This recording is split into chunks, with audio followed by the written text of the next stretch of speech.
Tonight, a defiant Ukraine marked its independence from the former Soviet Union. CBS's Chris Livesay in Rome reports world leaders joined in, voicing their support.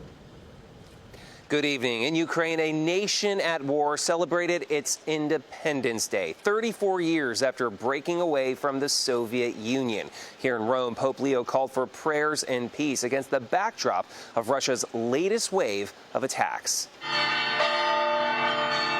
Bells ring out over Kyiv as Ukraine marked its independence from the Soviet Union 34 years ago.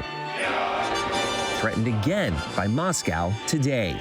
Mr. President. Canada's Prime Minister Mark Carney, in his first visit as leader to Ukraine, pledged over $1 billion Canadian in new military aid.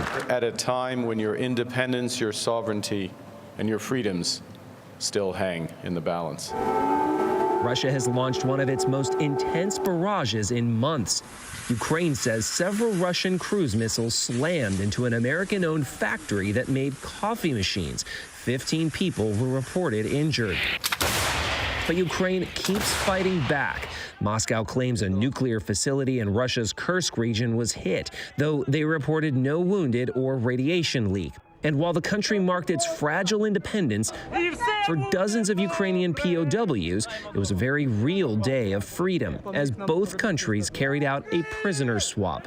Among those exchanged, the former mayor of Kherson. A lot of prisoners commit suicide, he said. They're traumatized. I don't want to talk about it on this holiday. A holiday strained amid a grim backdrop marked by Pope Leo at the Vatican. Today, we join our Ukrainian brothers and sisters, he said, asking the Lord to grant peace to their tormented country.